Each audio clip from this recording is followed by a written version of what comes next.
This movie sure does star a true man.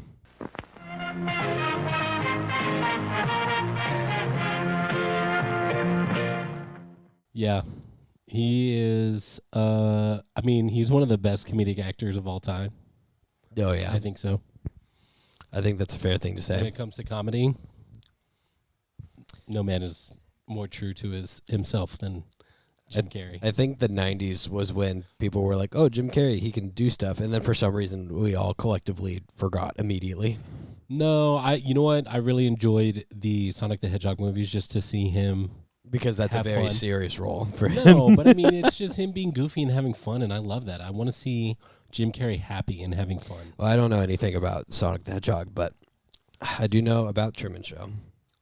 Yeah. Which is the movie we're talking about today. Yeah, so I'm surprised my wife didn't call me out on that one immediately. So we're just going to skim past it before she notices. Yeah. The Truman Show, this is Full-Time Movie Fans.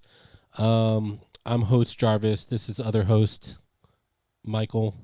You can call me miles per hour. I don't understand what the joke you're trying to make. Deep cut. We'll get there. Someone in the comments. It'll be Sounds me. Good. Huh? I'm apparently the only person in this room that cares. It's fine. I have a friend group that's been gaslighting me for years. You're trying not to embarrass me in front of the people. Are your friends really your friends if they're not trying to gaslight you constantly? Fair enough. So, speaking of... just like all 113 of our subscribers are actually just me. No, it's in the different. It's like 137 or 8 or something like that right now. Yeah, I have a bot that makes a new account every week and subscribes to the channel. Make him it's work to make harder. I think you're going a little bit easy on your bot. I think he needs to pump those numbers Hey, up. Fair enough. Hey, Those AI are bot, if those you are can rookie see this. numbers. Those are rookie numbers. I'll get on it. I'll get on it. Speaking of gaslighting, that's basically this whole movie. Mm-hmm. This whole movie is just a giant gaslight. And gatekeeping. Yeah, in like that's a true. literal sense. Yeah, that's true. And in some cases, girl bossing. In some So we cases. got all three. In some cases. This is like, I mean, what do we consider this a classic at this point? I mean, it's a freaking it's iconic. At the I very consider it a least. classic as soon as it came out. Instant classic. Instant classic for sure. Not to spoil our ratings. Yeah. Well, Jim Carrey is mainly known for his comedic roles like Ace Ventura, Pet Detective, The Mask, Sonic him the being Hedgehog. crazy. Yeah. Him being a little weird. Dumb and Dumber. Yeah, Dumb and Dumber. That which is also a classic, iconic comedy. Yeah. You know. It's just one of those movies that you can quote. And I'm very sad because the serious Jim Carrey movies they are some of my favorites. I recommended this one, and we're definitely going to do another one of my favorites soon. Yeah, which Eternal is Sunshine of the Spotless Mind. Yeah, and then there's one that you haven't seen that I have seen. Yeah. That's kind of a thriller horror. Mm-hmm. That I'm curious as to see how you feel Which about is it. Son of the Mask. Nope. Not watching that one. No, you don't want to? Nope. I've gone this far without watching it, so That's fair. I remember seeing the trailer for it a lot on late night television. yeah. There's lots of things I can think of that I'd rather do with my time than watch Son of the Mask. Mask is one of the only movies Sybil had on DVD. And she was very excited about Son of the Mask. That's very depressing. Don't ever talk about that ever again. I will not blame your dad. Tommy is a good man. Though you have complete autonomy as a child, I don't believe you. Anyways, Sounds like an excuse to not pave your own path. Yeah, that's what I'm saying. Be a follower. Why blame other people for your decisions? That's what I'm asking. Speaking of decisions, you made the decision that we should watch this and review it, and I thought it was a great idea. I love this movie, and I'm gonna get most parts of the plot very wrong. Didn't you say before we started recording that the Truman Show had the greatest impact on you and your personality and the things that you strive and achieve for in your life? So something a lot of people don't know about me is that from a very young age, my parents pretended like we were on an island and I wasn't being recorded from every second of my life. And at the ripe age of 26, I learned that was a lie. Yeah. I'm 26, by the way. Yeah. Turn 27 next month. It's crazy the parallels. Yeah. And so if you want to watch all of my life from beginning to end, that was a crazy fade. We're getting fancy now. If you want to watch my life from beginning to now, all the way through, then I mean, just like DM my parents, I guess. Sure, you can do the crazy fade again. Whoa. Yeah, this is a true life. This is your story, basically. Okay, we're gonna do a fun thing just so I can teach Sybil how to do it. If you tap it and then tap it again in the middle of the transition, it'll stay in the middle of the transition. Yep, there we go. Now it's both of us. Oh, dang! It's we're like a force ghost now. We're like two force ghosts. Welcome to the Truman Show, everybody. Whoa! We should have done that for Halloween. Yeah, we should have, but we didn't. Which makes us failures, but it's okay. But I forgive us. This movie, I mean, what do we do? In the beginning, we talk about is our first impressions. First impressions. What was your first impressions? I watched Truman Show probably 5 years ago for the first time. 5 years. Isn't that crazy? That is crazy. Yeah. Okay. So I'll go on a small tangent if you want, real quick, about my life. If you guys want to know more about me, if you don't, just skip ahead like 3 minutes. We'll say 3 minutes. Okay, so my first impressions of this movie, watch in 3 minutes, I'm going to get back to something about my life, and those people are going to be very confused. That's the bit. I'm gaslighting the audience. You said check back in 3 minutes. Yeah, and it's just me talking about it. You're going to go over your impressions right now instead of in 3 minutes, and then you're going to start talking. We gaslight the audience a little backwards. I would never do that to y'all. So as a kid growing up, I used to like make little videos on my own as like a fun little hobby with a flip video camera, which I had out a week ago. But I never cared for movies, to be honest. Wow. I hadn't watched a lot of like the classics. Like I think I watched Titanic for the first time 5 years ago. Stuff like that. Like obvious movies everybody should watch. Yeah, like I just never Game did. Night. You literally just watched that this year. Sure, like Game Night. One of the classics. Yeah. That Hero, Exactly. all Kung Fu Hustle, all of the greats. Yeah. So at some point, and the reason why is because I still kind of feel like this, is I don't have as much appreciation for movies as I do the making of the movies. Yeah. And so until I get like my head wrapped around the idea of like, oh, I wonder how this was done, my brain like, or unless it's like a really, really good story. And so for a long time, I went through like YouTube videos I thought were really cool, and like expanding on ideas like that I thought were really cool. And short films I thought were really cool because you could like get through an entire story in like 7-8 minutes. And then eventually I went through the process of making my movie, and I thought it was a bit hypocritical that I was going to go through the process of making an entire movie without an appreciation for them. And so I sat down and I bought a ton of DVDs, and I put like 3 or 4 of them on every day while I was working on my movie. And I just got through a bunch of them like in a month. And so, are you good over there? So, all that to say, I missed out on a lot of really good movies, but I went in and watched a bunch of movies with a much better appreciation for them than I would have if I was a kid being told I gotta watch these movies, like with my family or whatever. Yeah, but there's some movies that you have to watch as a kid to appreciate them. That is true, and I did miss out on that a lot. Yeah, there was some of those. Like Scooby-Doo Cyber Chase, which I did watch as a kid and have a heavy appreciation for. But not Zombie Island. Yeah.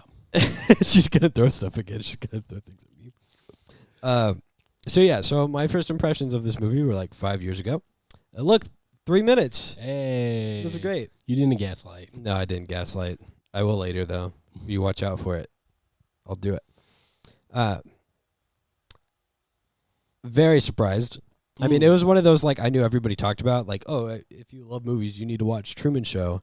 That's what everyone says. You know? Yeah. It's like, it comes up in, like, every conversation. Yeah. It's hard to have a conversation without bringing up the Truman Show. Right. In my experience. I agree. I totally agree. And so I watched it, and I was like, damn, this is phenomenal. For the 90s especially, this is fantastic. What is that supposed to mean, bro? As someone who the grew 90s up in didn't the 90s. have the experience of social media letting people broadcast You mean themselves they 24 hours a day, It 7 wasn't days a week. tainted by the poison of social media. Yeah, but it like understood the problem immediately, Yeah. which is crazy to me. And at the same time, We talked about that a little bit in that Satoshi Kon movie, yeah, Blue Lagoon, the or Emoji Movie. blue something. Perfect. Blue. Yeah. So, and I also only knew Jim Carrey from like the Cartoon Network commercials for Son of the Mask, and so I was like, yeah, I'm sure this movie's like okay at best. Sybil's favorite movie. Sybil's favorite movie, Son of the Mask, and I watched Didn't- it. What she was just saying before we were recording that when she was a little girl and watched that movie, it kind of really shaped her life and became a cornerstone of her personality and her goals. Yeah. And it really. She was also talking to me about how she agrees that Scooby-Doo Cyber Chase is better than Zombie Island. She's throwing it at me. I'm being thrown at. She said she was fine being known as the Son of the Mask girl. So I watched the movie. Yeah, 5 And years ago. Yeah, and it was while I was working on my movie. So the way I would do it is I would like put the movie on and like passively watch while I was working on stuff. This is one of those ones that I was like glued to the TV for most of it. So I was like, oh well, I have to know what's going on. I have to know what's happening next. Yeah. And absolutely mind-blowing movie. So much depth, so much like personality, so much connection to, because this is like as weird as it is, everybody knows a lot of the feeling that he's feeling. Yeah, absolutely. It's a broad range of feelings and emotions that's portrayed, but we all could see ourselves in his character. Yeah. There were some, to be honest with you, because it was the 90s, I was looking for people of color, and there were a few. I think that's a very funny thing to talk about for the whole production, because it's probably very like intentional to still point out the weird illustration of what like the perfect life would look like. Yeah. And to give him like the perfect life with no I think literally his problems. His neighbors across the street were black, and then there was like, I think I saw a few Asian people. Mm-hmm. So very little representation, but enough for Truman to know that they exist. Yep. Which again is like a weird thing to think about. So yeah, this one and Eternal Sunshine of the Spotless Mind. If I'm ever in like the worst mood ever and need a little pick me up, those two movies do it immediately. Those are the two. They do it for you. Yeah. To be honest, as weird as it is, like those two movies on their own are probably my two top movies. Really? Because I can watch them whenever. Of all time. Nice. And I don't like sacrilegious, I'm sure, but very.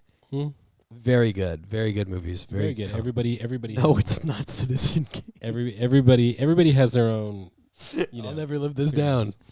I'll never live it down. No, Citizen Kane's not the best movie of all time.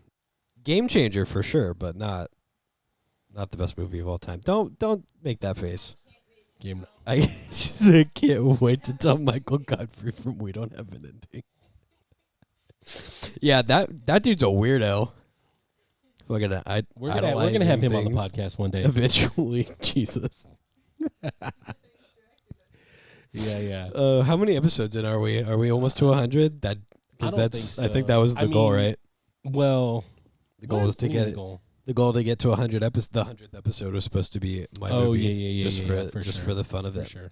That's gonna be a long episode. Yeah. You know what? It really will. I'm not lying. We'll get the band back together. I'll get the 3 cast members, and I don't know if Kendall will ever show up. Yeah. What were your first impressions, Jarvie? You know what? I didn't have any. Oh, okay. So here's the plot of the movie. No. Actually, I watched this maybe 5 years ago as well. It was more recently than I cared to admit, because this is one of those movies that I think it was after I'd met my real friend Clint. He exists. He talked about it as one of his favorite movies. Y'all saw And I was Conclave just together. like, I don't know if I've ever seen this. And I just... Did you also have the same, like, it's probably one of those campy 90 movies? No, I don't know what I thought. I mean, I kind of knew a little bit about it, but I was like, just because it's one of those movies that, again, you just can't have a conversation with somebody without bringing it up. So I heard about it. I kind of knew a little bit about it, but watching it was a truly, I mean, it's one of those things where you're around something for so long. It's like maybe you have friends who have another friend that's on the periphery and everybody loves this person, and you're just kind of like, I don't know. That sounds doesn't sound like a real person. And then you meet them and they actually live up to the expectations. They're like, wow, this actually is a great human being. That's how I felt about this movie. I have a really bad habit of doing that with any popular media. You know, I still haven't seen Breaking Bad.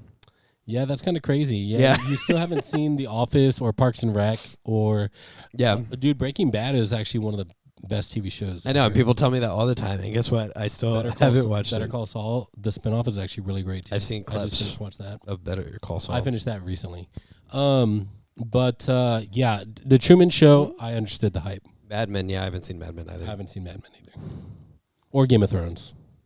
I see a lot of clips of Suits on TikTok. I've seen Suits. Yep. No. I, from what I see on TikTok, you're right. It is not one of the greatest of all time. No. What do you mean he didn't go to Harvard? He's just lying to everybody? That's crazy. You don't have a degree, but you passed the bar exam? Good enough for me. That guy's super smart. You should probably get a better suit. I saw that one just the other day too. Yeah. We all saw it at the same time. Yeah, right. They're just circulating around. Yeah, the algorithm hit us all with the suits. With the hey man, I told you to get some new suits, and he's like, I did. Spent $500 on 5 suits, and he was like, no, go see my guy. We all saw it. Okay. But The Truman Show, it was one of those movies after I watched it, even though knowing a little bit about the plot, it still was like, wow, that was actually really, really good. And what's crazy is that the ending is not hard to see from like a mile away. It's very obvious from the beginning that if this movie takes place in a place that this guy can't get out of, he's going to get out of it. Is right? It though? Spoilers, guys. Spoilers ahead. If you haven't watched Truman Show, I'm sorry, I'm going to say this. I'm going to say it. Wow. A fucking idiot. Wow. Go watch the movie. You're not a full-time MFer. Yeah. Go watch the movie. Yeah. You've seen Truman Show. You have to have. We talked about this. You love it. You watched it really young. So you saw it before either of us saw it. Yeah. This is crazy. If Randy has great movie taste, that's very surprising to me.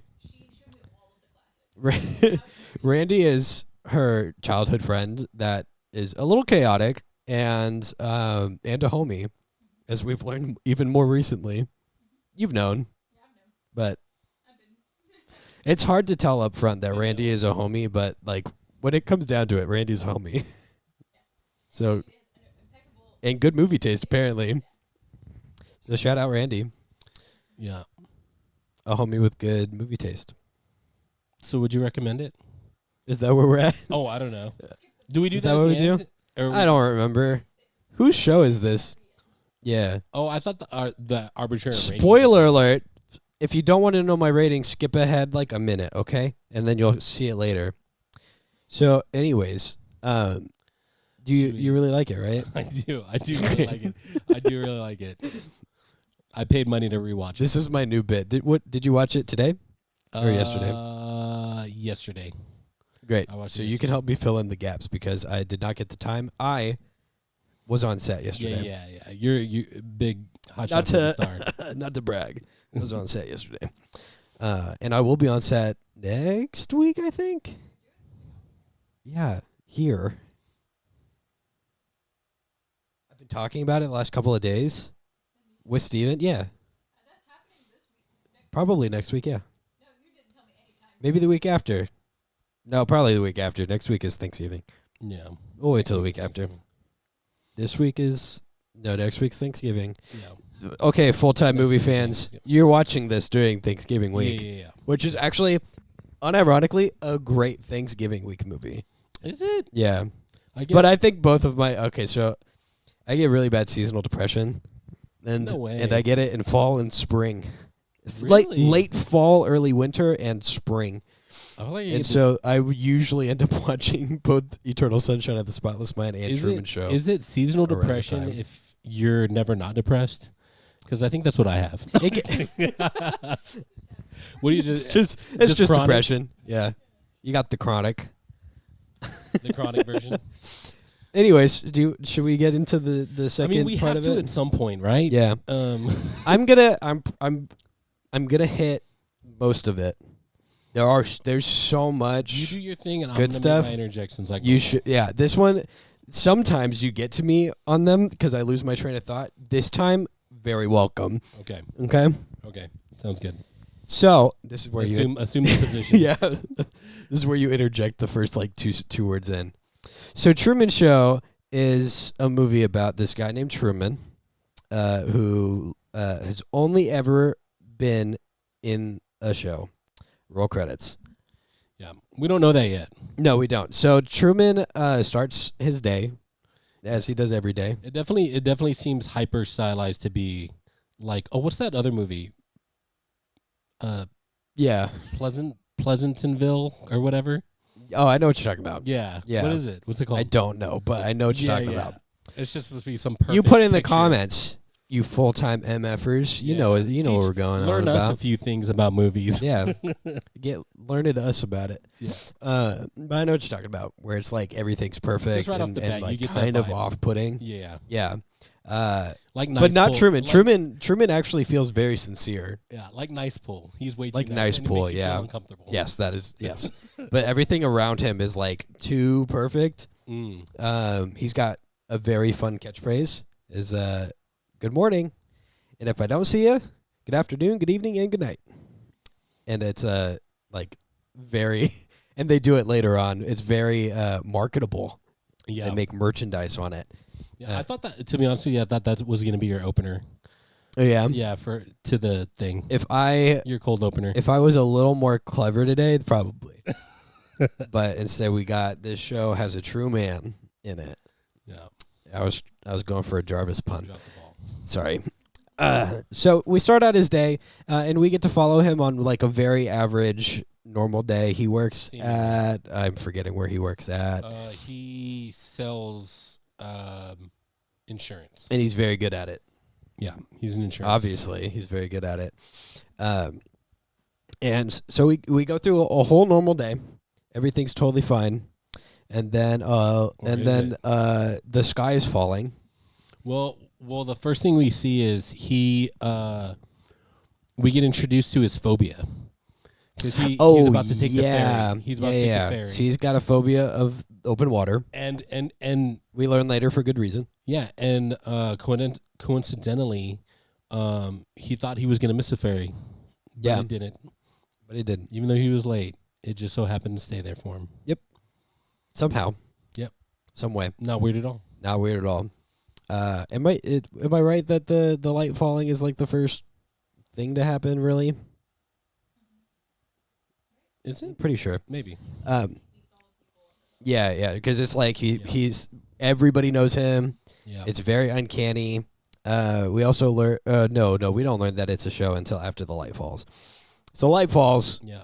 and Truman's like, "Oh, that's weird. That's like a stage light." And then they like rush him off really quick, and then make a news broadcast later about how, it's like plane parts fell off and fell to the ground earlier that day, and everything's totally fine.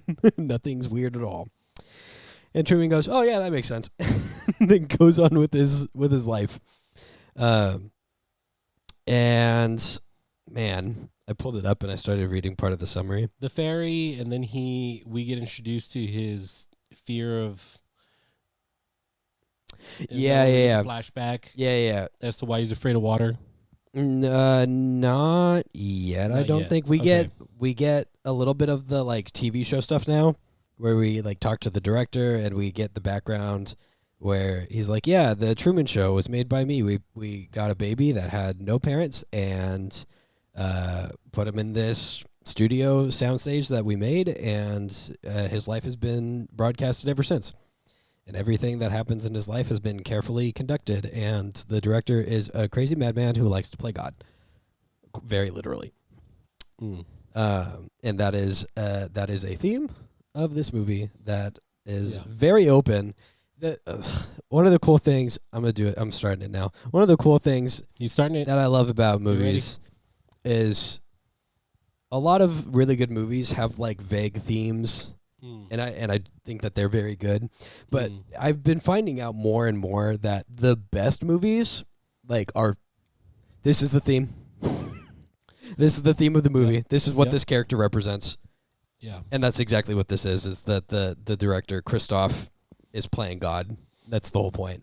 And and the whole movie, spoilers, we're going to get to it, is Truman fighting against God. Fighting against what is planned to be his life so that he can take control of his own life. Yeah. And it's beautiful. Anyways, I mean, we see a lot of weird stuff in between. There's like there's like small things. Doing a product placement. Yeah. The first one, hey honey, I got you this multi-knife. It cuts slices and juliennes or whatever. And he's like, "What are you okay?" But then he starts like noticing weird things happening, and he starts to get like this suspicion that something's going on. I think, and it doesn't really grow into anything meaningful for a while, and then we do get the flashback at some point of why he's scared of open water, and it's because when he was a kid, he really, really had the desire to like explore and travel the world. And so they did a whole plot arc where his dad took him sailing, and then his dad was thrown overboard on the ship and died. Yeah, he's like, it's time to turn in, and he's like, no, Daddy, let's go a little further. And he was like, no, son, and he was like, please, Dad. And he was like, okay. Yeah. And then he died. Yeah, and so Truman is terrified of open water now. So because he basically killed his dad. And they live on an island, so he has no way to get out. Yeah. And that's how they solved that problem from early on. Yeah. And then we get introduced to another flashback. Well, I was going to say, it was early on that he was like reminiscing in his... Yeah, in the basement or whatever. Looking at so Truman is married, but Truman has a long lost love, who I don't remember what her actor name was, but I know that her real name is Sylvia. Yeah, her actor name was Lauren. Her actor name was Lauren, and they met. So it was like I think it was just like maybe like a game day thing, and they were all getting ready. And she was just like an extra. His best friend was playing the horn right in his face. And they were trying to do the like childhood or the high school sweethearts thing with his wife. I wanted to say this because when I watched that scene, it was very I lost my train of thought, but there was something weird about that.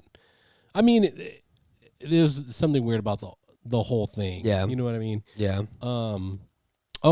Yeah. Because we as the viewer, he's going through his trunk and he's looking at. He basically has this. Does it reveal her face that he's like piecing it together? Yeah, he has. He has like a little secret like stash of special things, and anytime that they get a magazine, he looks at the like faces in the magazine to match up what he remembers her face looking like to create like a collage. Here's the thought that I had though, because it looked like psychopathic, but yeah, it looked like it was a dream sequence, or like obviously like, oh, he's reminiscing. Yeah. But it looked like they were playing back. No, they were. They were playing it back. So they knew that he was thinking about that moment. Yeah. And they replayed it. I thought that was like, No, they did that. That was intentional. yeah. Yeah. So I was like, that's crazy that he starts to go and look through his trunk, and then they automatically know, oh, he's thinking about this girl that we're trying to make him forget about. Yeah, so they play it back because the people at home know what happened, because Yeah, it that was probably like one of the biggest moments of the show at that point. Yeah, and they're really, but the funny thing is the we're seeing his perspective, but how do they know? They're playing it close-ups of her face. You know what I mean? When she was supposed to be the one that was like, hey man, get out of here, get away. Like when he looked away, he got distracted by his wife, because like you said, they were trying to create a romantic, oh, she tripped and fell and he caught her, and she was like, oh, trying to flirt. And he looked back at Lauren, quote unquote, and she wasn't there because they were really trying to, she was not supposed to. Yeah. And then they saw each other again later, right? Because there's a point a point at which like he asked her out on a date. Yeah, well, it was I think it cuts to his best friend and his future wife. I forget her name. But in the library, he's like, hey, I got to study. And Meryl. Huh? Name's Meryl. Oh, yeah, Meryl. And so they're like, all right, loser, you study here. And then he sees the bracelet, and he looks around the other side of the desk, and it's Lauren. And he was trying to flirt with her, and she's like, we can't. Like, I'm not allowed to. And so he asked her out on a date, and she was like, no, I can't. And she wrote down on a piece of paper, now. Yeah. And then they run off together to the beach. Very, very romantic. Yeah. Like. So they run off together on the beach, and then she helps them because she knows where the cameras are. Yeah. So they like hide, and they eventually find them out on the beach. Yeah, and there was some, right off the bat, we know that there's weird stuff happening, and that it's not right. Right. But then this was the first, like, okay, this is actually crazy, because they go to the beach, they have their first kiss, and then some random guy shows up that she doesn't know. She's like, I don't know that man. Yeah, like this is. I like how you tell it. So, Lauren, I'm your dad. I got to pick you up. She's like, I've never seen this man. Don't believe him. This is all like. It's all for you. It's all for you. Yeah. And so, Truman sits there, is like, what the fuck is happening? Yeah, and that's when he gets rained on. Yeah. Yeah. It like immediately starts raining. He never sees Sylvia ever again. Him. Oh, and that's where she says, "My name's not actually Lauren. It's Sylvia." Yeah. Everyone here is here for you. It's all like not real. And so that's the first time that Truman actually had like a crisis, I guess is the best way to put it. That was the first time that he wanted something for himself and was trying to go for it. Yeah. And then the director, of course, playing God, was like, no, you're going to do what I want you to do, because this is the life that we've set up for you. Meryl. So you get Meryl, because Meryl's already been paid for she has a 30-year contract. Yeah. So we get all that backstory. And then some other weird thing happens. He doesn't see his dad yet. Does he? Yeah, he does. Yeah, because that is what sets it all off. He's going to work the next day, and then he's walking into work, and he sees a homeless man. Yeah, and he goes to help the homeless man, or bumps into him or something. Well, they walk past each other, and then he goes, "Wait a minute!" And of course, he's trying to get back in the show, so he kind of looks back at him, hoping. Yeah, and then Truman looks back at him. He's like, "Hey, Dad!" And then and then everybody swarms and like pulls him away, and Truman's like, "Okay, something's up." And so Truman gets the bright idea that he's going through a crisis, like an actual mental crisis, and so his plan is to quit his job, go to Fiji, and figure it out from there. And Fiji was big because Sylvia said, or her fake dad said, we're moving to Fiji. Yeah, that's right. That's an important thing. Obsession. Yeah, comes from. And so he quits his job and then goes home to Meryl and goes, "Hey, let's try. I quit my job. Yeah, we're moving to Fiji." And she's like, "You don't even know where Fiji is." And so he Which takes it as like a okay. He did know where it was because he did that whole thing with the golf ball. Yeah. And his buddy. Yeah. Which proved that he knew where it was. Mm-hmm. It did prove it. And so he Geography. goes the next day to go get plane tickets to Fiji. They're sold out for at least 3 months. No, that's It goes through him trying to go through get out somehow. Doesn't he have his break before that? Like,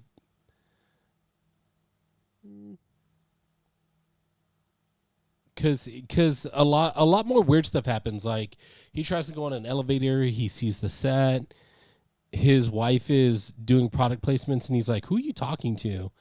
Right? And then like she's like, "Oh yeah, I got to go to work because of the elevator thing. And remember I told you about it?" And then he tries to see her at work, and that's when he sees the set, and then he kind of has a little psychological break, and he's chasing his wife, and she gets scared. Right? And then he goes, That's so what this is saying is that after she says he doesn't even know where Fiji is, Truman goes to the beach and then has a memory about the fishing trip that they took together, and this is where we get his dad died in the ocean. Yeah. And then he pops out of the memory, and it's raining just on Truman, and this is where Truman has the like, "Oh, it's raining," and then he walks out of it, and he's like, "It's just raining on me." Yeah. And as soon as he realizes it's raining on him, it just starts a torrential downpour, and then he goes home. Yeah. Again, all of this, like, I think another thing that we can say about this movie is that you can move a lot of parts of this movie around, and you get the same movie. Yeah. And that's kind of cool. That's kind of a cool thing. It's like no matter where you place the beats of the story, it all comes together. Yeah. Which I think is really cool.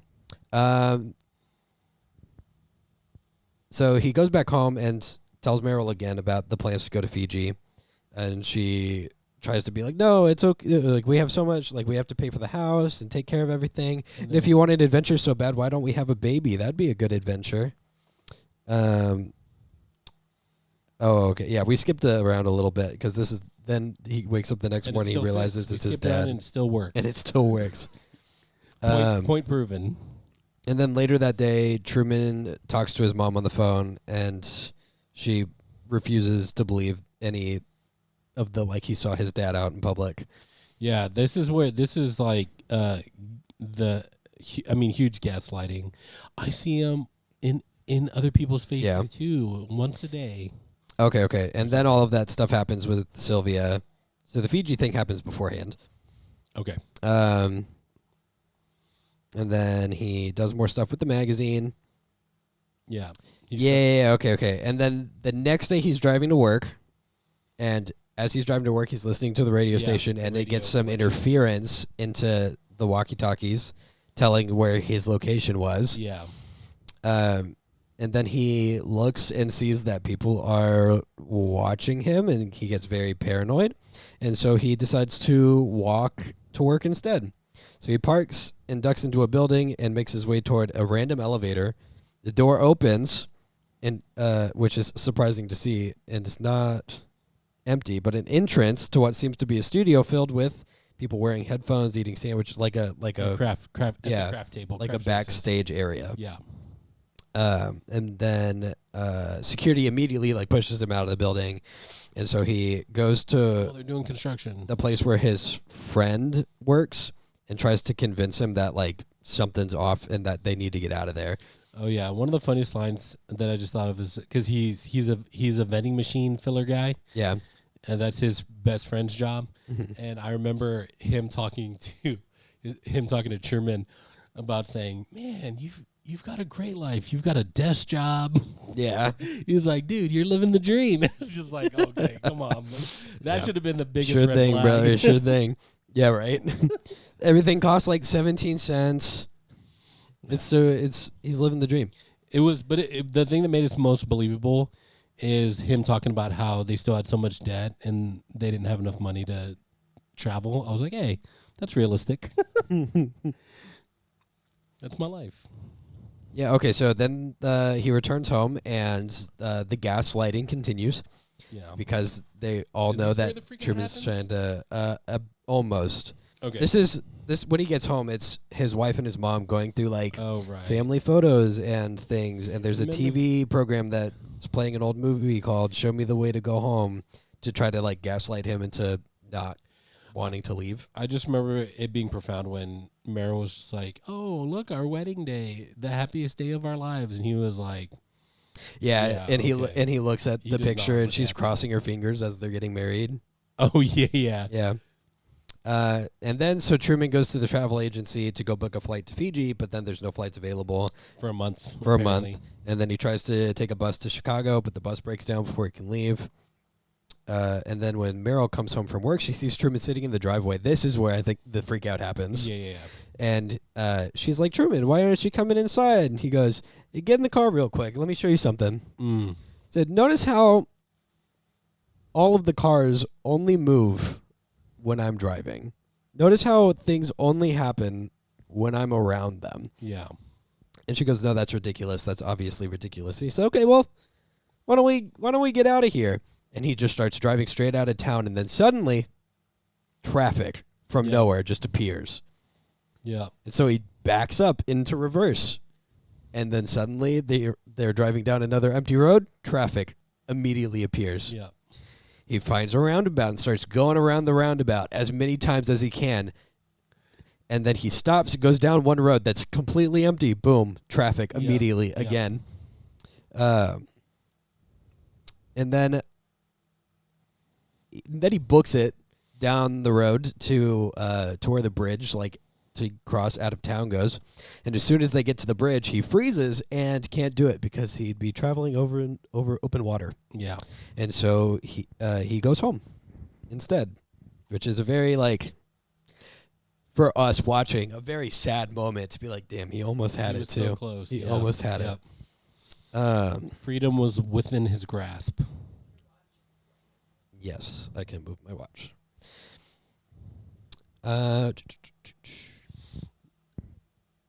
Yeah.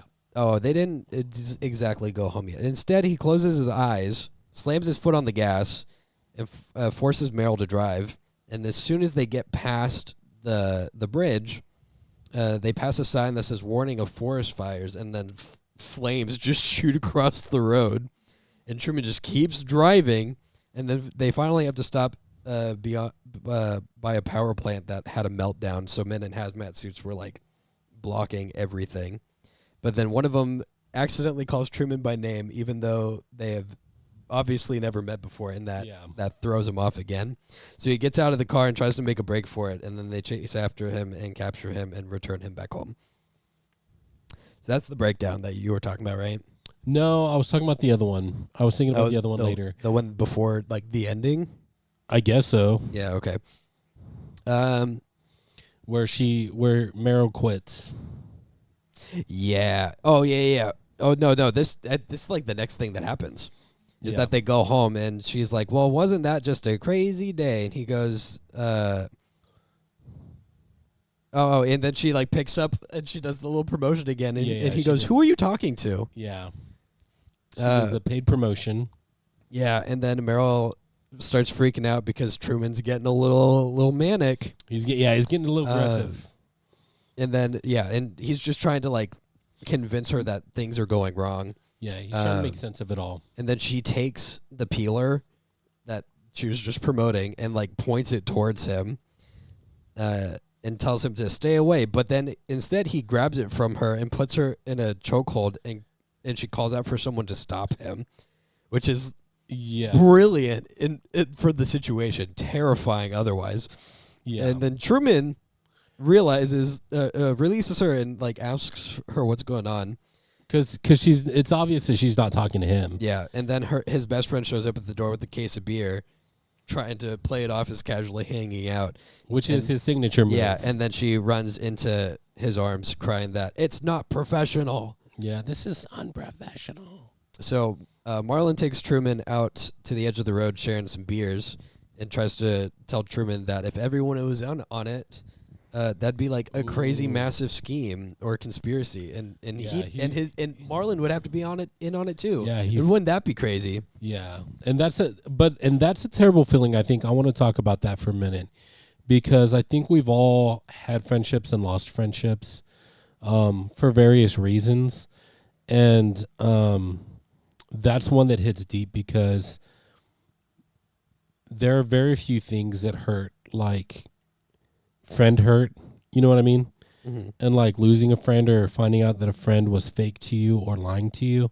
And I think this was that moment because at this point, Truman has too much evidence that things are weird. Like it's not something you can deny anymore. Yeah, it's not like little one-off things that he could be faking in his own head. Yeah, like there are actual things that are happening that he could now. just logic away or come up with excuses to make it make sense.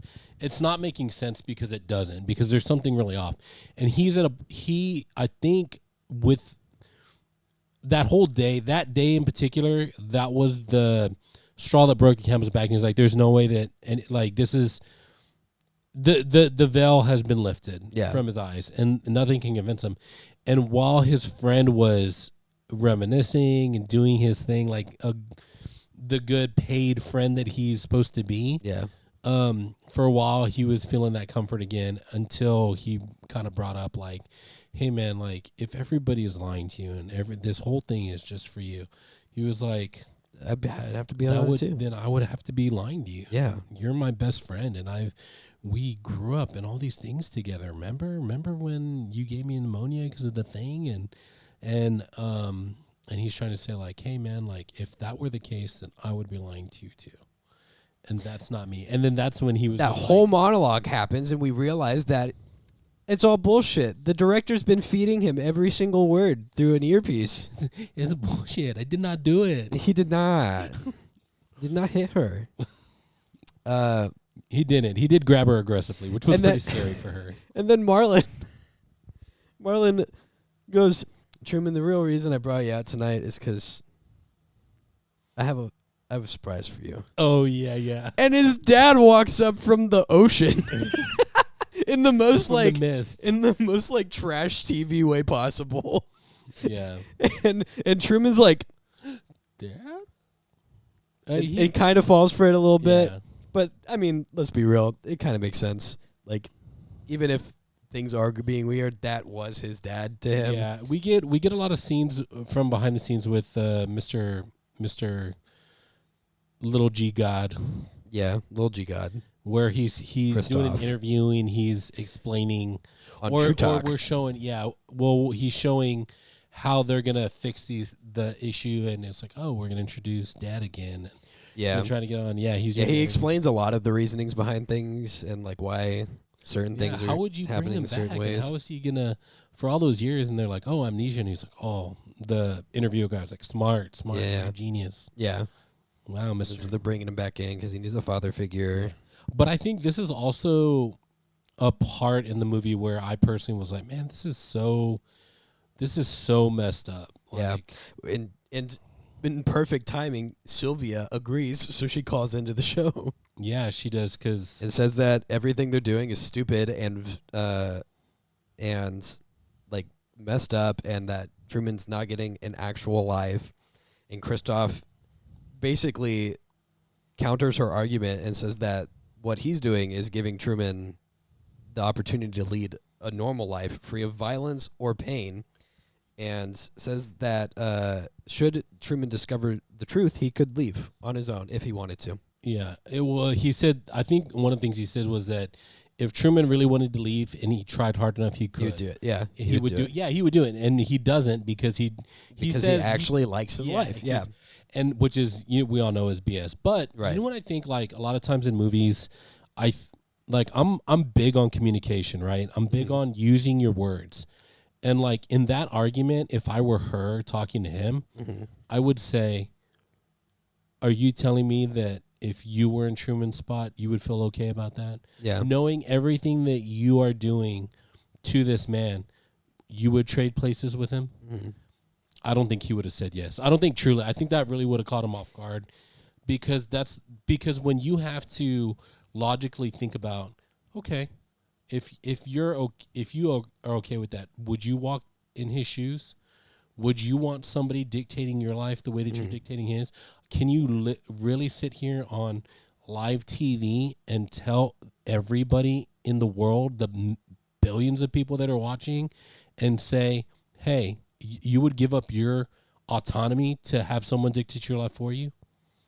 I don't think he would have. I think that would have been because that's what I thought. Yeah. If I were her, I would have said, hey, then you would be okay with living his life then? I don't think he would have said yes. And in the talk no jutsu way out of this movie, I think that his response probably would have been, I'm giving him the life I wish I could have. And then the story would continue on the way it's going. Maybe. So the next day happens, and Truman starts his day as normal. Everything seems to be fine. Bringing his dad back, fixed all the problems. Well, he starts the day by drawing a little alien around his in the morning. Just mirror. being goofy. Truman. Yeah. Classic Truman. And then at some point he disappears. Which is I even think maybe there's some symbolism in the alien. You know what I mean? Yeah, like he knows that he doesn't. This isn't real. Yeah, he doesn't fit in. This is not his place. His world. You know what I mean? And so yeah, Truman hides. He has a grand. He's been scheming. Yeah, he has been. Yeah, he sets a couple of little decoys and hides in the basement basically, and then we hit the great escape portion of and as soon as they get to a point where they don't think that they can find Truman, or like he's not going to come out on his own, they cut the transmission for the first time. Yeah, because he makes it look like he's just fell asleep in the basement. Yeah. He tunneled his way out. And so nothing suspicious until what's his name? Marlon? Fake God. Oh, Christoph. Yeah, Christoph. He's like, wait a minute. Let's check all these things. Let's be double because something's not right. And then of course they call best friendo with the and they goes in and like pulls the blanket over and he's not there, and they cut the transmission pretty much immediately. Yeah. And it's to go have a massive search party for Truman, basically. Like the entire cast and crew is just like walking the streets sweeping him, trying to find him. I mean, what would have been the situation had they found him? They got the whole town out looking for him. Like what's I'm kind of curious as to see how they would have reasoned that. You know what I mean? And then comes what? Because now they're getting desperate. Yeah, they cut the transmission for the first time ever since he was born, I guess. Yeah. And the illusion is off because even Homie crawls out from under the ground and looks straight at camera. Yeah. And everybody hated that. It was the talk of the town. It was after they cut the transmission, and they're getting desperate. Everybody's panicking, so much so that they turn the sun on in the middle of the night. Yep. Which again just verifies to Truman that this is all fake. But then they find him, and in the place they least expected him. Yeah, and it is probably, and I'm not joking or over dramatizing this when I say this. It is probably one of the best sequences in movie history. Yeah, because they find Truman on a little boat. Yeah. In the middle of the water, and they start the transmission back up because Christoph is going to do what he does best and try to play God out of this situation. Well, and this is where we really see the depths of Christoph's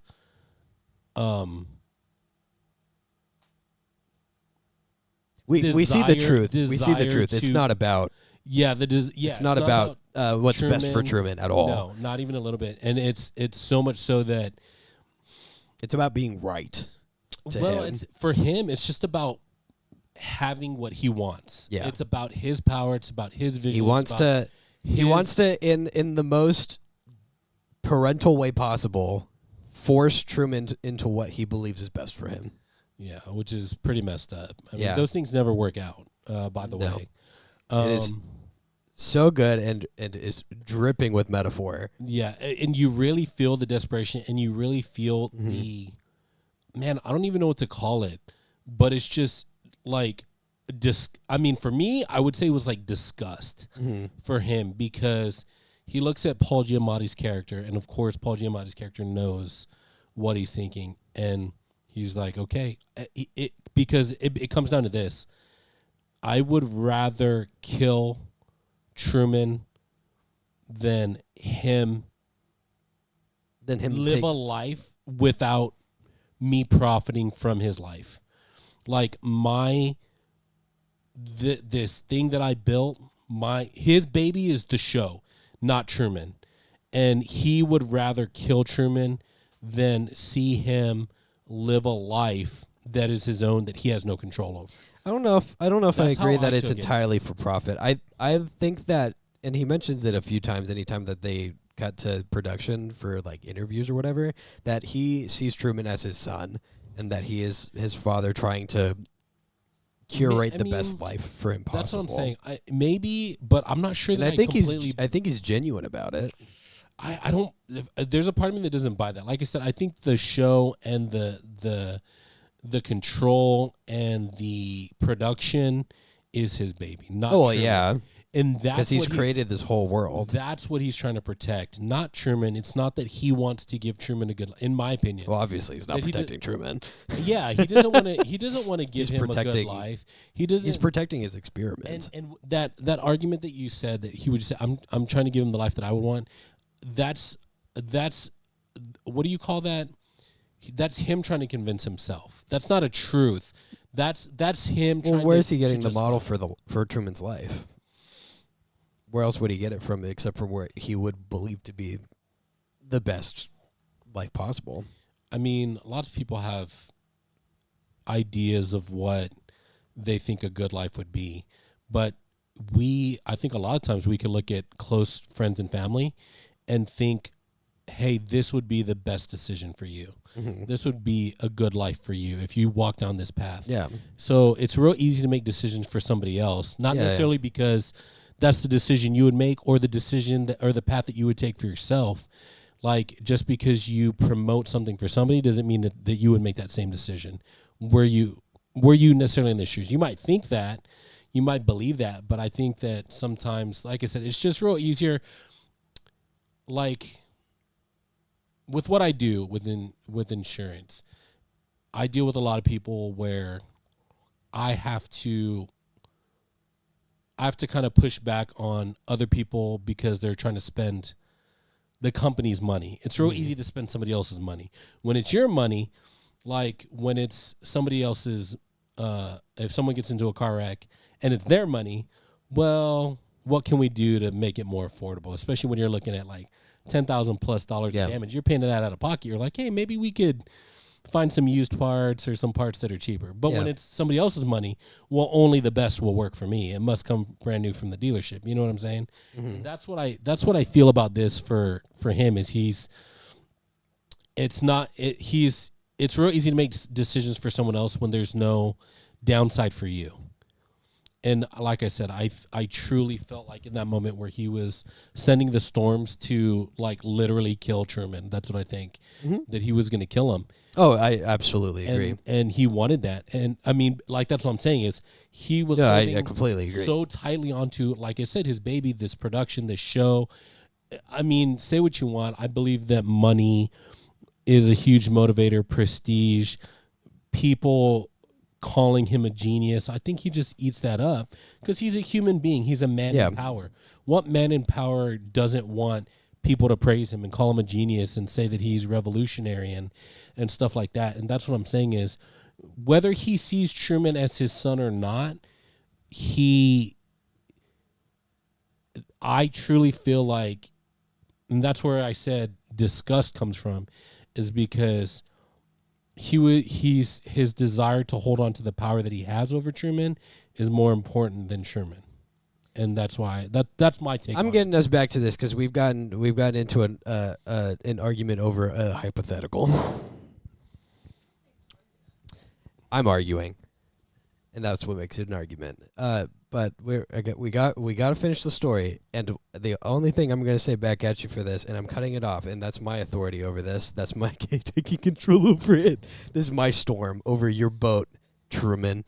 I personally believe that diluting the moral of the story and the theme of the movie to money and power lessens the theme and the ending of it. Okay.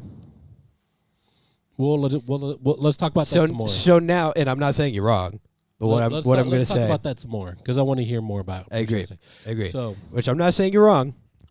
All I'm saying is that if I look it up later and I find out that's right, I'll be very disappointed. That's all I'm saying. Yeah. So, Jarvis spoiled it. Truman goes out into the water. They find him. They bring the broadcast back, and Christoph starts like actual storms to try to tip Truman's boat over, try to get him to turn around, try to get him to stop. He just doesn't. He felt like, you know what he felt like? He felt like Kylo in The Last Jedi, where he tears all the gun stuff apart. He's like, I want that ship out of the sky.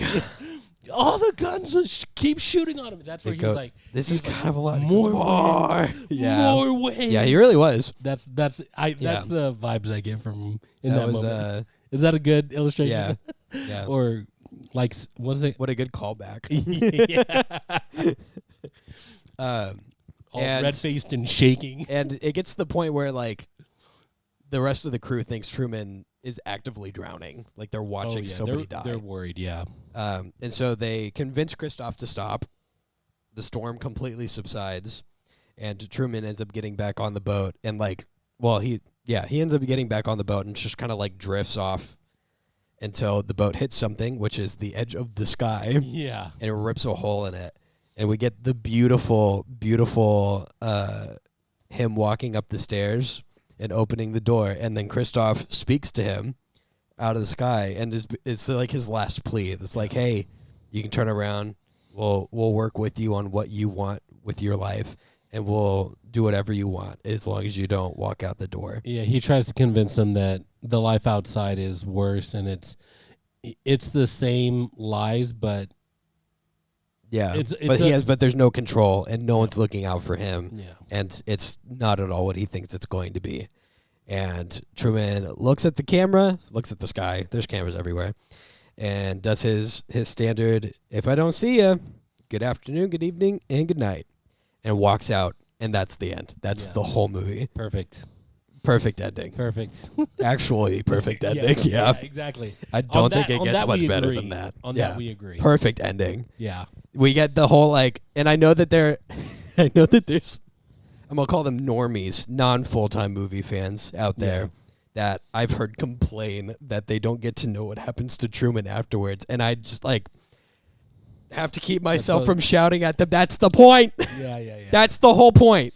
Yeah, life is supposed to be, you can't plan for it. It's you don't know what's going to happen next. You don't get to know. But all what you don't get to. What we do know is that now he gets to make his decisions and know that they're his. Yeah. What you know is that was the best ending. Yep. Regardless of if he walked out the door and got shot. In agreement. You know? Agreement. Yeah. That's Truman Show. Put in the comments if you disagree, so we could tell you that you're wrong. Yeah, if you disagree, I'm blocking you. Sorry, YouTube's not a place for dissent, in my opinion. You must agree entirely. I mean, so first off, if you haven't seen the Truman Show, you're wrong. First off, go watch it. But second off, come meet us back in the comments and let's talk about what you liked and didn't like. I want to take some time to really discuss the themes. Yeah. Because like you said, which we can do right now. Let's do it right now. 3, 2, 1, action. So Jarvis, the reason why I think that the reason why I believe that. Okay. Because I do want to get into that, but let's talk about. I'm being silenced. No. So this is no. Let's talk about some other cool stuff Go ahead. before we get to that. Yeah. Like you said, there's a lot of correlation between fighting the power or fighting God. I saw, for me, I think we've all felt like we've all had moments in life where we felt like somebody is just with a lot more power than us, is just putting everything that we don't want to happen in our way. It's like, despite whether you believe in God or not, you felt like you've been God, fighting God the before. Universe, karma, whatever. You're just like completely against you. Yeah, you're just like, wow, just make one more thing wrong for me today. Yeah. And obviously, I'm walking down the wrong path. You're catching everything. You're wrong. catching every red light. The person that you liked made it clear that they weren't interested in you. Yeah. Because you caught them making out with somebody else. You take 3 steps forward and it's 5 steps back. Yeah, because you're facing the wrong direction. Yeah. But we've all felt that way. You walk into the wrong parking garage and spend 30 minutes looking for your car. That didn't happen yesterday. Dude, it's feelings that we've. Yeah. Huh? Yeah, you speak of something and then they appear. That happened earlier today. Yeah. And so we've all felt that, where we felt like something in life was fighting against us from keeping us from having what we truly my life desired. is Truman Show. Is that what you're getting at? Are you a paid actor? How much are they paying you? Oh my gosh. I don't care if you are. How much are they paying you? She's completely silent. We'll get back to that. Yeah, you guys are going to have that conversation after Are you this. a paid actor? No, trust me. Is this just a part of a bit? Yeah. Am I the... Oh, no. Yeah, if it was... where are you looking at? Where are you looking? These are not the real cameras. They're somewhere else. I don't care if there's cameras in the house and I'm the butt of the joke. Just let me use the cameras. That's all I want. If you really want what's best for me, you'll give me the cameras. No, that's not going to happen. You cannot have it. It's not going to what? Hold on. It's unraveling very quickly. Sponsored by Costco. Yeah. Oh, my gosh. Man, this podcast makes me thirsty for... No, I'm just kidding. Nice. It's why you have a sugar-free Red Bull every time. Exactly. Non-sponsored. It's like right there off the center of the camera. Man, nothing helps me when I'm feeling down like Red Bull. Have you been a joke this whole time? The eyes are cameras. He has 3 cameras, actually, just in Feelings Frog. But we've all felt that. I think that, like, I felt obviously like, okay, like, obviously fighting against God, but also I felt like there was like fighting just the government and powers that be, that I feel like in society, like the weight of being kept down, you know what I mean? Like I'm in a situation where in this new year, I may get a raise, I may not. And I'm just subject to the powers that be. Yeah. And it's like, and you just have to live with everything, that. And everything that I do wrong is being scrutinized and watched and will be used against me. And so I feel like that sometimes. And so there's a lot of themes to that. What do you have to say about that? Like fighting against God or feeling, fighting the powers that be. Dripping in metaphor. I think that Christoph, like we said, was supposed to be God. And the things that were happening around are supposed to be a metaphor for like destiny and what things are supposed to happen rather than the things that you want to happen. Because like we all have what we believe growing up would be best for us. Yeah. And what we have like an ideals for the rest of our lives and what we want for it. Not everybody experiences it, but a lot do. The one that got away, which is Sylvia or Lauren/Sylvia. For or like the Truman wanting to travel the world, but never actually getting to is another like very common thing. I also believe that there is like a parental battle with Truman and the control from Christoph. That's also a good allegory as well. Parents to children. And I do believe to an extent that I don't know if the money part does play into it, but I do believe that there is like a responsibility Christoph feels not just to Truman, but to the production as a whole. Because if something happens to Truman, then the rest of the production doesn't have a job, And that's like people rely on that for everything. And so there's like a weird, no matter what happens, even if they don't want it to, everything revolves around Truman, just like, and that is like the antithesis of what life is, where the world does not revolve around you. Yeah. And it's also, interesting to point out, like the whole aspect of just the world watching this man's life day in, day out, from morning till night. You know what I mean? Like, I feel like there's a lot of that in our culture today with watching celebrities' lives, which we talked about. Yeah, which is crazy. Perfect Blue. There's been a streamer, Kai Cenat, who has been live for 17 days straight now. I did not know that, but and a couple of streamers who have done like month-long streams. Yeah, isn't that crazy? It is. But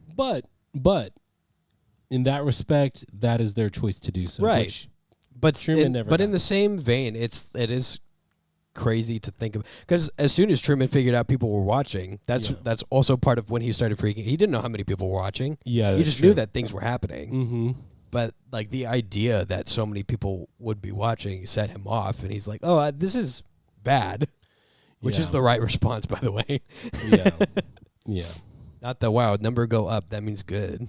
Yeah. So it's crazy that this movie touches on that as well, using someone's life for entertainment. Yeah. The truest reality TV show. Yeah. The good things that come from that. I mean, because for me, the way I see it, balance, right? And you look at the bad, but you also look at the good. There's a lot of people who I'm sure in that world that is this movie, I'm sure there was a lot of people who were very inspired by seeing his life and some of the decisions that he made and stuff like that. I'm sure that some good did come from it. I'm not saying that that it's just all bad. I mean, you mean the decisions that were made for him? Yes. It's bad in the sense that this whole time he's just being used. Yeah. And even if people did feel motivated and inspired by him. Exploited is what it is, right? There's no inspiration to be had because there was no control over that. It's false hope. Yeah. It was. And I think that people can relate to this because people who are victims or who are exploited, which happens every single day, children, men, women, the rich exploiting the poor, this is it's such a real thing. And even the themes of it being lighthearted and we are to laugh at it. The realness of the world we live in right now is sometimes we laugh at victims who are being exploited, and it's made to feel lighthearted when it's not. And yeah, I said something about this to you the other day. I was talking about how something is like the modern day circus. I don't remember what it was. I can't remember what it was either. But it's very common. It's a very common thing that people just do now. Oh, it was late night TV shows. Like the late night talk shows. Is that I said that late night talk shows are now the modern circus, where every once in a while you'll get somebody really cool and inspiring and it's that's the Cirque du Soleil performers that are really good at their job, and then sometimes you got we're bringing on the world's fattest woman. Isn't that crazy? For us to it was look at and laugh at. It was a lot more straightforward in the 90s with all the talk. Yeah, it was. Daytime shows of Maury. They would quite literally be Springer. we're bringing in the craziest person we could find. They were doing coke on the street before they walked in. Yeah, look at these conjoined twins. They're going to talk about, we're going to look at these conjoined twins. They're going to talk about their sex life. Yeah. And it's just which is a thing that happened recently too. Yeah. The more things change, the more they stay the same. Right. Yeah. Well, this all came up because I don't know if you know much about the Costco guys. No. Okay, so I'm not going to get into it because it'll take too long. But it was because you know how the talk shows bring on actors and performers and people who are good and talented. Yeah. And then every once in a while they'll bring in somebody to laugh at. It's this father-son duo on TikTok that go to Costco and rate things out of 1 to 5 booms. And they'll go, ooh, it's the double chunk chocolate cookie. I give that 5 booms. Boom, boom, boom. And Jimmy Kimmel had them on, and they were just there to be look at how ridiculous this is. Yeah. Similar idea. Yeah. So there's that. So that's what I'm saying. This movie has so many layers and angles and perspectives because you can look at it from Truman's perspective, from Christoph's perspective, from the actor's Sylvia's perspective, perspectives, from the actor's perspective, from there's so many correlations to the viewer's perspective. Yeah, the viewer's perspective. But like you said, so like there's correlations between like parents and children, because that's very overbearing. Parents who like, oh, you need to do things my way and you must do it this way. And people who try to like live vicariously through their kids, like they weren't the football star because they weren't good enough, but they're trying to make their kid the football star. You know what I mean? And like forcing their kids into things that maybe their kids don't necessarily want, but because they love their parents and they want to please them, then they kind of go along with it. So there's that correlation. I think there's correlation between like government. I think that's rich and poor. I think it's God and mankind and or the universe and whatever you believe, Idealistic society versus free will. Exactly. And so there's just so much depth in the themes and the stories and the allegories. It's so simple at the same time. Yeah. Like this story basically boils down to this guy has the perfect life and it's being curated for him, and then he finds out that it's not real and he gets out of it. That's the story. Yeah. And man, it's just like I definitely feel, you feel so many emotions towards Truman. Like I felt there's a lot of empathy, because it's just like, man, it sucks if you've ever been used by someone just to get something, like it feels bad when that person like doesn't care about you really, but yeah, like none of the relationships he had were genuine. His wife, at the point that he left, there was no turning back for him. Yeah, his wife, no point. Yeah, his wife, his friend, they didn't care about him. Like what a lonely, and that's the thing is there's so many people out there right now. I'm sorry, it's getting all deep, but this is the movie.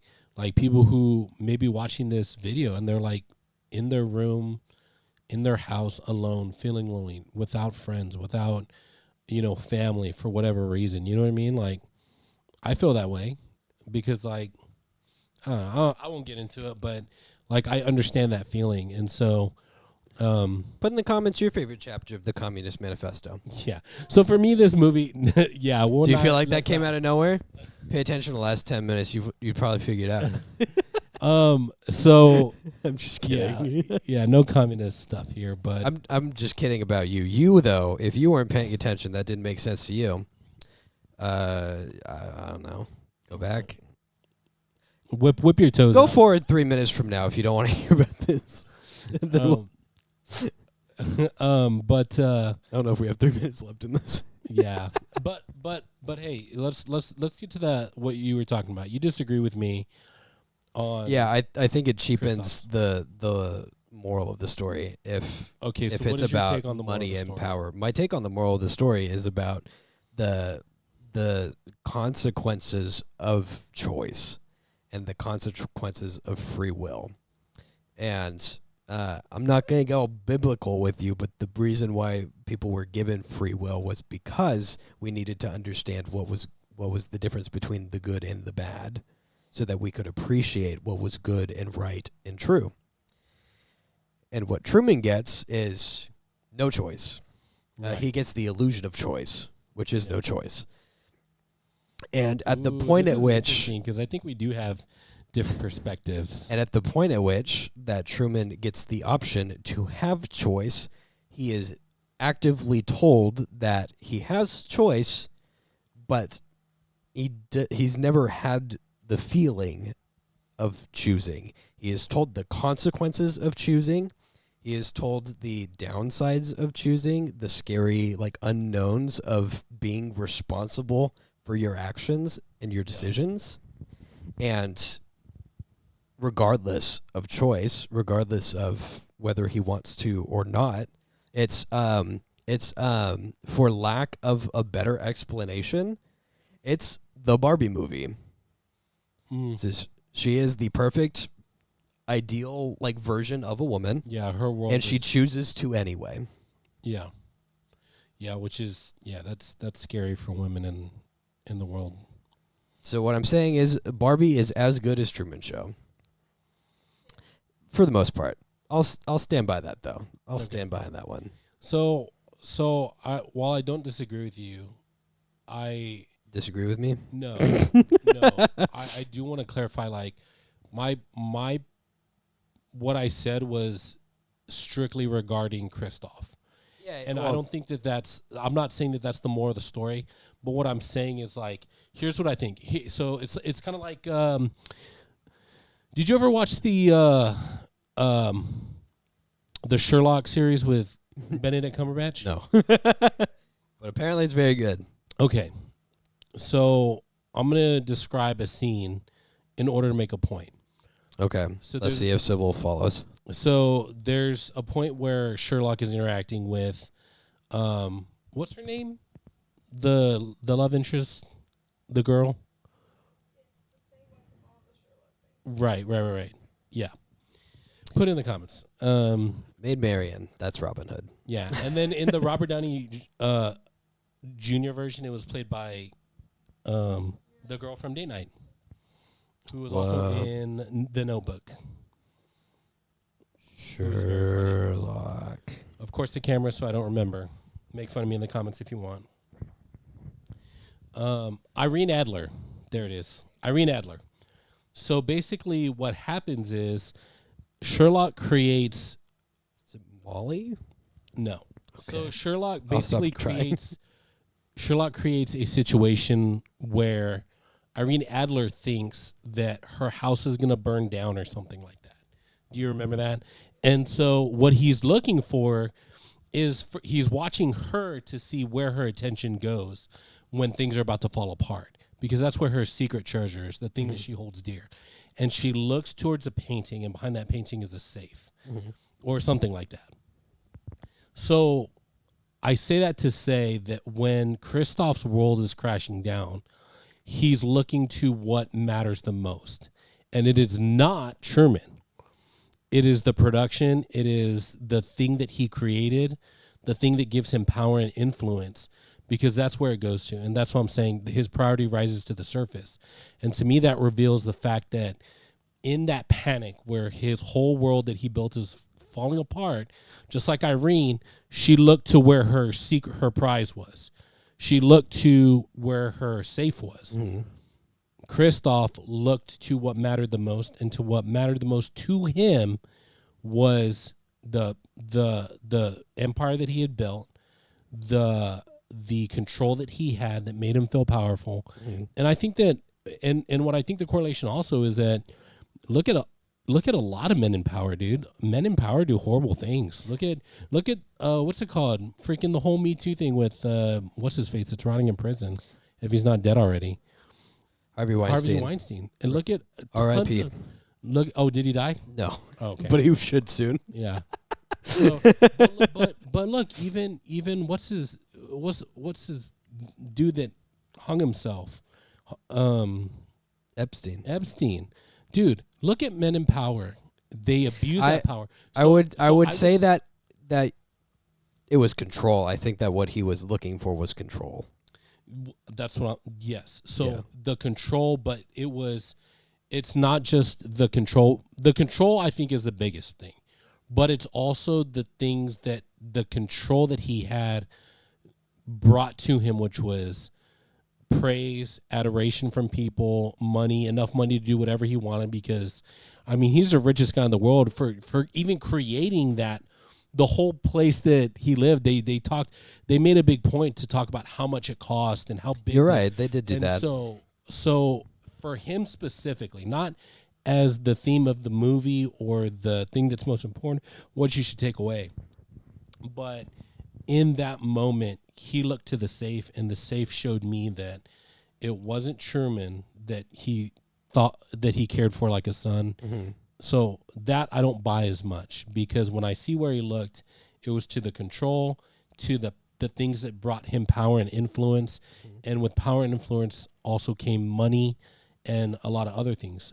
I'm saying, to me, in that moment, I felt like he cared more about those things than anything else, because he was willing to kill Truman in order to, like, it's like you...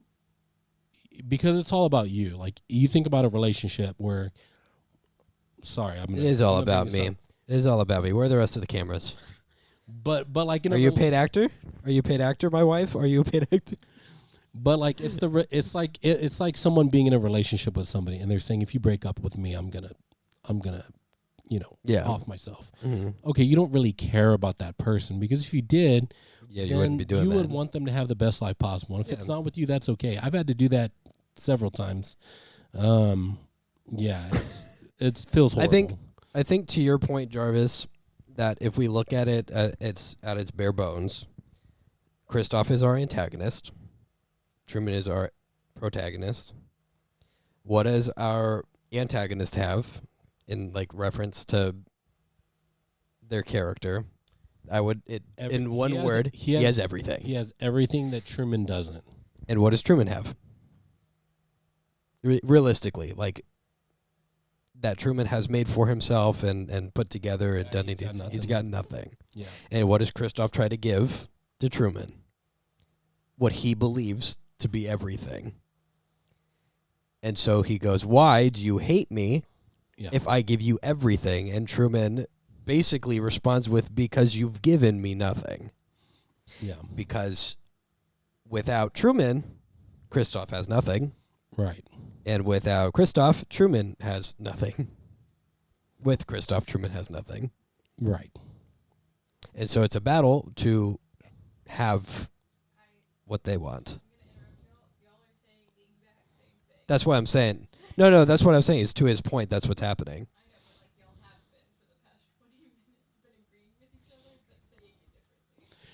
It's Jarvis, I think you're stupid. In short, I think you're stupid, Jarvis. Yeah. And I think but here's the cool Is that an earpiece? Is someone feeding you lines? No, absolutely not. But here's the point. This is such a cool movie that we can have these types of discussions. You also described every cinema bro argument ever they're just going around in circles about how they're both the same thing. It's semantics, but for the most part. Yeah, we do it a lot to each other. Yeah. She sometimes takes my jokes and then complains that I'm taking her jokes. I say them louder, which means I said them first. True. See? Yeah. True, man. Show. Let's call this one done. It's the longest one we've done. Is it? Yeah. But oh, yeah. So arbitrary ranking system. Arbitrary ranking system. This transcends anything on the ranking system. I think that nobody should buy any copy of it because I should own them all. That's my transcendence. And if you have all the copies, then the rest of us have nothing. Perfect. Perfect. I want to own the rights to distribute Truman Show. That's how far I'd go with this one. Wow, you monster. To me, I think so. I think this is the first time I'm going to personally pass our top ranked Everything Everywhere All at Once. I don't think Truman Show, the first time watching it, hit me as hard as Everything Everywhere All at Once did. But the fact that I keep going back to it, I probably watch it 2 or 3 times a year, and that's a lot for me to rewatch a movie. Yeah. I can't rate it that high. And I don't know and I'll have to figure it out between now and the time we do Eternal Sunshine of the Spotless Mind, which one tops the other one. Maybe it just depends on But we have made it to Michael's top 5 territory for sure.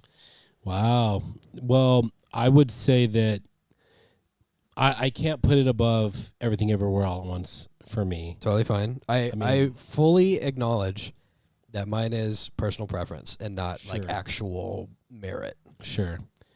3 Oscar nominations, no wins. I can give it, Crime. Everything Everywhere All at Once got all the wins, most of them. Yeah, true. But very true. But I'll say this. I'll probably give it, dude, I would give it 9 out of 10 gaslights. True. You know what I mean? Yeah. 9 out of 10 gaslights, and that's high. It's very, very good. Here's the thing.